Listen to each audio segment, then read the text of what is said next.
안녕하십니까. 반갑습니다. 오늘 제4강에서는 목자의 상고제와 언론관의 민주성에 대해서 말씀드리겠습니다. 오늘도 여전히 매우 춥습니다. 다들 건강 유의하시길 바랍니다. 지금까지 제2강의 천하무인 사상을 바탕으로 한 백성위인, 인민이 주인이며 또 제3강의 정해진 운명은 없다. 내 운명은 내가 개척한다. 또 내가 나를 지배하지 못하면 다른 사람이 나를 지배한다는 목자 주장을 말씀드렸습니다. 오늘 제4강에서는 목자가 말하는 상고제와 언론관에 대해서 살펴보겠습니다. 목자가 말하는 상고제란 정치 지도자와 국민과의 소통 방식에 대한 민주제도입니다. 목자가 활동하던 시기는 분열된 사회체제로부터 통합을 갈망하는 시대적 배경을 안고 있었습니다. 즉, 각 제국들의 견병전쟁으로 민중이 토탄에 빠져 있었기에 전쟁이 끝나서 통일된 국가가 세워지기를 간절히 민중들은 바랬습니다. 그래서 목자도 겸해교리를 가치관으로 하는 통일된 중앙 집권적 국가 체제가 세워지기를 바랬습니다. 목자가 추구하는 것은 하늘의 뜻인 정의로운 사회 실현에 있었기 때문에 소통의 본질은 의로움입니다. 소통의 본질은 의이다. 그래서 천하에 의가 있으면 살고, 천하에 의가 있으면 죽고, 천하에 의가 있으면 부유해지고, 천하에 의가 없으면 가난해진다는 것을 목자는 강조하고 있습니다. 즉, 목자가 소통을 추구하는 것은 바로 의로움 때문입니다. 이것이 백성들에게 이익이 되기 때문입니다. 사람마다 추구하는 의가 일치하지 않아서 천하가 혼란하므로 이 의를 하나로 통일하기 위해서 상고제란 제도가 필요하다는 것입니다. 상고제란 제도를 통해 국민들이 의로움에 물들게 할 수 있고, 또 이로써 하나가 통일된 기준을 만들 수 있다는 것입니다. 이 상고제에 대해서도 학자마다 이론이 아주 분분합니다. 즉, 상고제가 국민의 열연 수렴을 위한 상향식 민주제도라는 관점과 통치 편의를 위해서 또 통치를 원활하게 하는 밀고자라는 관점으로 또 보고 있습니다. 이번 강의에서는 상고제가 국민의 열연 수렴을 통한 상향식 민주제도라는 점을 그런 관점에서 얘기하고자 합니다. 상고제란 기본적으로 상하간의, 즉 최고 정치 지도자 등 나라의 직책을 맡은 관리들과 민중들 간의 의사소통을 어떻게 하느냐의 문제입니다. 목자의 소통 논리는 백성들의 이익을 최우선으로 하는 실리주의를 기반으로 하고 있습니다. 즉, 상고제는 백성들의 삶을 개선하기 위한 상하 간의 소통을 위한 제도입니다. 정치 지도자인 천자가 인민들과 소통하는 목적은 소통을 통해서 인민들의 삶을 개선하는 데 있습니다. 백성들의 삶을 개선하는 것, 이것이 바로 하늘의 뜻인 의로운 사회의 실천이기 때문입니다. 이를 위해 인민들은 눈과 귀를 통해 얻은 경험적 사실, 그리고 인민들에게 이로움과 이롭지 못한가를 기준으로 사회 현상을 판단해야 한다는 것입니다. 결국 열린 정치, 언론과 개방된 정치를 통해서 인민에게 이로운 의정이 가능하다는 목자의 주장입니다. 목자의 상고제는 언론과 개방되고 인민들의 의견이 상향식으로 수렴돼서 최선 정책이 수립돼가는 의로운 정치를 위한 제도적인 장치라 할 것입니다. 목자는 하위 상달시, 즉 일반 국민 의사가 순차적으로 위로 수렴돼서 하나의 정책을 만들고 또 최고 정치 지도자는 이렇게 수렴된 의견을 통합해 만든 그 정책을 시행해야 한다고 말하고 있습니다. 상고제라는 수단을 통해서 통치자의 눈과 귀는 항시 열려 있으면서 백성들의 실정을 정확히 알 수 있기 때문입니다. 묵자가 상고제라는 제도를 통해서 상하 간의 소통을 중시하는 것은 백성들의 실정을 빨리 파악해서 국정에 반영함으로써 백성들에게 이익을 주기 위해서입니다. 특히 묵자라는 책의 비양론에서는 이렇게 적혀 있습니다. 인민이 보고 들은 것을 근원으로 삼는다. 이런 점을 보면 묵자의 상고제가 여론의 정치를 표방하고 있음을 알게 해줍니다. 이는 민의에 따른 정치를 하게 됨으로써 하늘의 뜻인 백성들을 이롭게 해야 한다는 것입니다. 결국 묵자는 인민들 상하가는 의견 소통이 인민을 이롭게 하는데 매우 중요하다는 점을 말씀하고 있습니다. 정치 지도자는 상고제와 같은 소통 방식을 통해서 자기 뜻을 넓게 펼칠 수도 있고 멀리 있으나 가까이 있으나 인민들의 실정을 정확히 살펴 상과 벌을 공정하게 집행할 수 있다는 것입니다. 이처럼 상고제를 통한 언론의 소통은 인민들의 뜻을 하나로 화동시킴으로써 인민들의 삶을 이롭게 한다는 것입니다. 고대 군주들의 언론과는 대체로 민심은 천심이다. 민심은 천심이라고 여겨서 민심을 잘 살펴 민심 흐름에 군주는 반드시 따를 것을 옛날 고전들은 말하고 있습니다.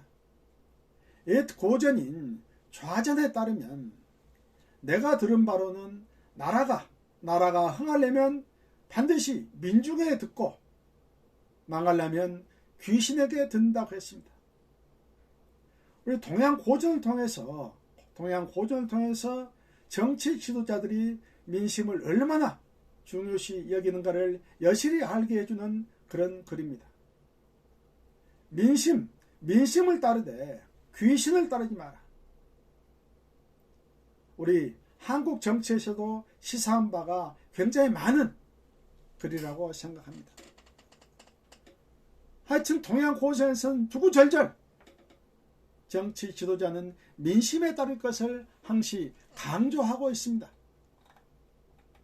그런데 자금의 대한민국의 최고 정치 지도자는 민심에 순응하고 있습니까? 검찰 정치를 통해 자기 패거리 정치를 하고 있다고 생각합니다. 어찌 국민에게 이로운 정치가 되겠습니까? 묵자는 민중이 보고 들은 사실이 아니라면 판단의 기준으로 삼아서는 안 된다고 강조를 합니다. 그러면서 여론이란 인민들의 다양한 의견이 상존하고 있음을 전제로 하고 있다. 그러면서 묵자는 다음과 같이 얘기를 합니다. 같음과 다름은 상호 보완적이다. 유와 무처럼 모순이 아니다. 유와 무가 모순이 아니듯이 같음과 다름도 모순이 아니라는 얘기입니다. 서로 상호 보완적이라는 얘기죠. 또 이렇게 얘기합니다. 다른 것이 있기에 무엇이 같다고 말할 수 있다. 묵자는 정치 지도자 역할 중에서 정치 지도 역할을 강조하면서 무엇보다도 상하 간의 의사소통을 원활하게 하는 것이 정치 지도자의 역할이라고 하면서 또 비판적인 여론 수렴에도 적극적이어야 한다고 강조를 하고 있습니다. 그런데 비판적인 여론 수렴에도 적극적이어야 한다는 묵자, 과연 우리 정치 최고 지도자는 어떻습니까? 비판적인 여론 수렴에 적극적입니까? 여러분 어떻게 생각하십니까? 언론기관에 측근을 보내 여론을 호도하려 한다고 생각하지 않으십니까? 반성해야 합니다. 옛날 고전인 좌전에서 말하고 있지 않습니까? 민심에 순응하면 나라가 흥하고 그렇지 못하면 나라가 망한다고. 목자는 상고조를 통해서 윗사람의 의견이 옳으면 옳다고 분명히 밝히고 윗사람의 의견이 옳지 못하면 옳지 못하다고 반드시 밝혀야 한다고 말하고 있습니다. 윗사람에게 허물이 있는데도 아랫사람들이 올바로 간하지 않음으로써 정사가 인민의 이익과 배치되는 방향으로 진행된 것을 방지하자는 것이 목자의 얘기입니다. 그러면서 목자는 이렇게 얘기합니다.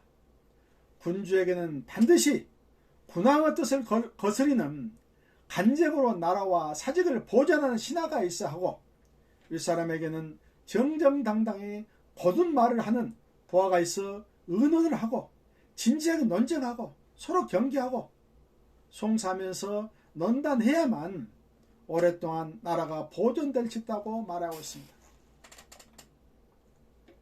또 비판 여론에 대해서도 이렇게 얘기합니다. 비판, 잘못된 것을 밝히는 것이다.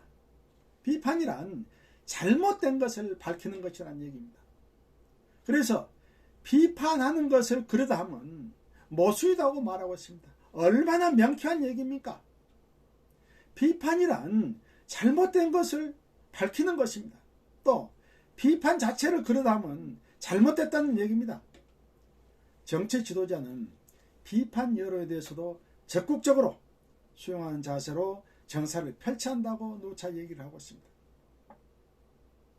목자의 언론과는 춘추 전국시대의 인물이라 생각하기 어려울 정도로 개방적이며 비판적인 언론에 대해서도 또 여론에 대해서도 수용하는 열린 언론관을 갖고 있습니다.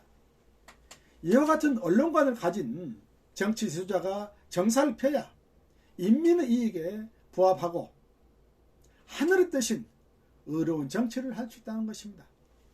목자는 목자라는 책에서 이렇게 또 얘기합니다. 장관과 황하의 강은, 황하의 물은 한 근원에서 나온 물이 아니며 천냥값의 비싼 가죽옷도 한 마리 여 가죽이 아니다. 대저 어찌 도리와 같은 자를 취하지 않고 자기에게 동조하는 신하만을 기용한다면 널리 아우르는 임금의 군주 도리가 아니다. 이렇게 얘기하고 있습니다. 이 말은 여론의 다양성을 수용해야 한다는 것입니다. 자기와 뜻을 같이 하는 부하들만의 의견을 들어서는 안 된다는 것입니다. 현 우리나라의 누구를 꾸짖는 소리로 들리지 않습니까? 저는 그렇게 들립니다. 자유로운 토론과 의견 수렴을 통해 여론을 형성하는 것이 매우 중요함을 목자는 말하고 있는 것입니다.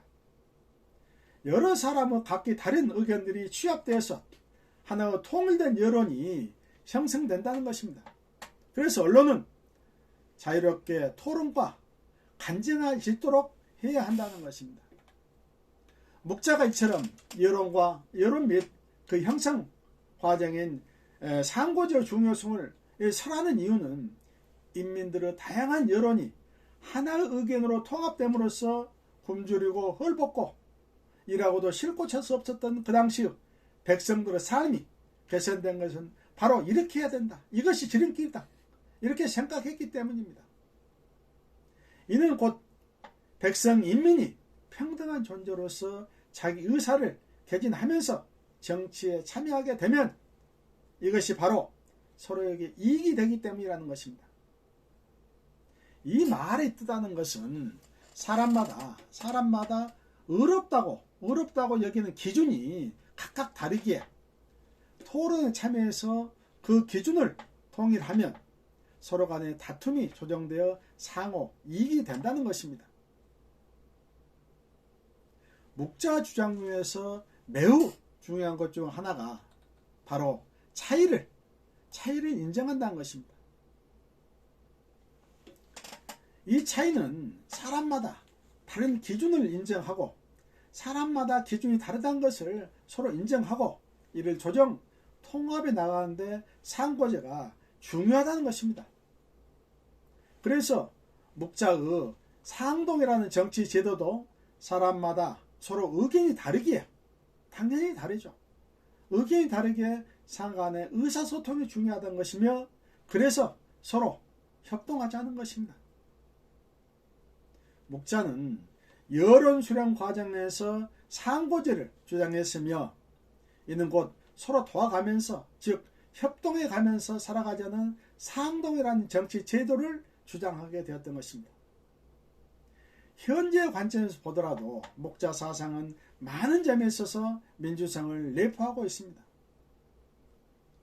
대한민국의 정치 현실이 과연 2500년 전의 묵자의 민주성에 부합하는지 거꾸로 생각해 볼 일입니다.